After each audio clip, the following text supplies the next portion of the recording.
الحمد لله رب العالمين والصلاة والسلام على سيد الأنبياء والمرسلين وعلى آله وصحبه أجمعين. أما بعد، أعوذ بالله من الشيطان الرجيم. بسم الله الرحمن الرحيم. ربي زدني علم. صدر مکرم، حکم صاحبان معظم، مہمانان با کرم، علماء با صفا، طالبان علوم مصطفیٰ، علم و عمل کے اس بزم غلفشاں میں جس عنوان کے تحت لب کشائی کی اجازت سے ارباب محفل نے مجھے نوازا ہے، وہ شاعر مشرف علامہ اقبال کے شعر کا پہلا مصرع ہے. پورا شعر یوں ہے: تعلیم سے آتی ہے اقوام میں بیداری، تعلیم سے آتی ہے اقوام میں بیداری، ہے علم کے پنجے میں شمشیر جہانداری. یہ عنوان سراپا سچا ہے.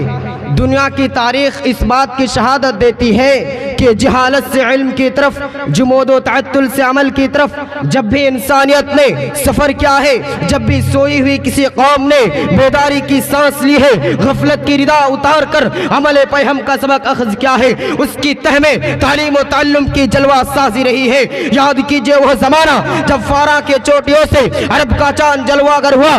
اس زمانے میں مکہ مکرمہ میں صرف 17 افراد پڑھنا لکھنا جانتے تھے. پھر ایسا ہوا کہ مدینہ طیبہ میں مسجد نبوی سے متصل مدرسہ صفا قائم ہوا، اور وہاں کے فارغین نے جزیرۃ العرب میں تعلیم و تعلم کی ایسی جوت جگائی کہ 50 سال کے اندر پورا جزیرۃ العرب تعلیم یافتہ ہو گیا. بلکہ عجم کے کئی ملکوں میں بھی تعلیم کی روشنی پھیل گئی، اور اسی سے دنیا میں وہ تبدیلی آئی، وہ انقلاب آیا کہ عرب کے چرواہے فلسفہ و سائنس اور ٹیکنالوجی کے مشعل بردار بن گئے. بغداد و اندلس میں رصدگاہیں قائم ہو گئی. مصر میں منصورہ ہاسپٹل کے نام سے دنیا کا اولین ہاسپٹل قائم ہو گیا. عباس بن فرناس نے اولین ہوائی جہاز اڑایا. ابن الہیثم نے علم کیمیا کی بنا ڈالی. جابر بن حیان نے متعدد ایجادات کا ڈالے.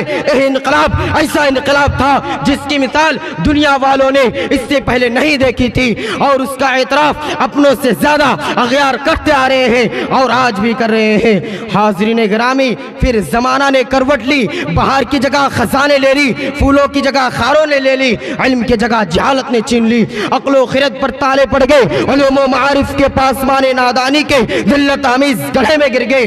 گزشتہ 1000 سال سے جو علمی جمود و تعطل کا سیف امت اقرا کے سرسوار ہونے لگا تھا، وہ آج بہت برا منظر پیش آ رہا ہے. مسلمان تعلیم و تعلم کے میدان میں دنیا کی تمام قوموں سے پسماندہ ہو گیا ہے، اور علامہ اقبال کا یہ شعر ان پر پوری طرح صادق آ رہا ہے. تنبہ تقدیر ہے آج ان کے عمل کا انداز، تنبہ تقدیر ہے آج ان کے عمل کا انداز، تھی نہا جن کے ارادوں میں خدا کی تقدیر. ہماری تعلیم و علمی کم مائگی کا ایک مظہریہ ہے کہ دنیا کے کل 208 ملکوں میں سے 58 مسلم ممالک ہیں، اور ان 58 مسلم ملکوں میں صرف 606 یونیورسٹیاں ہیں، جبکہ اکیلے بھارت میں 789 یونیورسٹیاں ہیں. یعنی کل عالم اسلامی کے مقابلے میں 163 یونیورسٹیاں بھارت میں زیادہ ہیں. ابھی حالیہ سروے جو OIC کے 57 ممبر میں سائنس اور ٹیکنالوجی کا صورتحال کیا گیا، واضح کرتا ہے کہ گزشتہ 700 سال سے مسلم دنیا نے ایک بھی ایجادات اکتشاف دنیا کو نہیں دی. پوری مسلم دنیا میں صرف ایک یا زیادہ سے زیادہ 2 ایسے سائنس اور ٹیکنالوجی کی تعلیم کے ادارے ہیں جو دنیا کی بہترین تعلیمی معیار پر کھڑے اترتے ہیں. یونیسکو کی رپورٹ کے مطابق مسلم دنیا سائنٹیفک ریسرچ اینڈ ڈیولپمنٹ کا کل آمدنی کا 2% خرچی کرتی ہے، جبکہ اکیلے امریکہ، روس، مغربی یورپ کے ممالک اور جاپان اس میں 3 سے 5% خرچ کرتے ہیں. گویا مسلم دنیا نے اب بھی متعدد خارجی و داخلی وجوہات کی بنا پر افکار تازہ کی مسخرامی کے لیے ماحول پوری طرح سازگار نہیں ہے، جو یقیناً افسوسناک معاملہ ہے، کیونکہ افکار تازہ سے ہی جہان تازہ کو نمود ہوتی ہے، اور جہاں افکار تازہ کو گزرگاہ نہیں ہوتی وہاں جہان تازہ پیدا نہیں ہوتے. بقول اقبال، جہان تازہ کی افکار تازہ سے ہی نمود، جہان تازہ کی افکار تازہ سے ہی نمود، کہ سنگ خشت سے ہوتے نہیں جہاں پیدا. سامعین و سامعات، اس ضمن میں ہندوستانی مسلمانوں کا منظرنامہ بھی بدصورتی ہے، جسے 2006 میں آنے والی سچر کمیٹی نے پوری طرح سے آشکارا کر دیا تھا، اور اسے آپ اب بھی نہیں بھولے ہوں گے. وقت کی قلت کی وجہ سے میں ادھر کا رخ نہیں کر سکوں گا. آخر میں ایک شعر کے ساتھ اپنی باتوں کو ختم کرتا ہوں. آؤ مل کر انقلاب تازہ پیدا کرے، آؤ مل کر انقلاب تازہ پیدا کرے، دہر میں اس طرح چھا جائے کہ سب دیکھا کرے. شکریہ. السلام علیکم.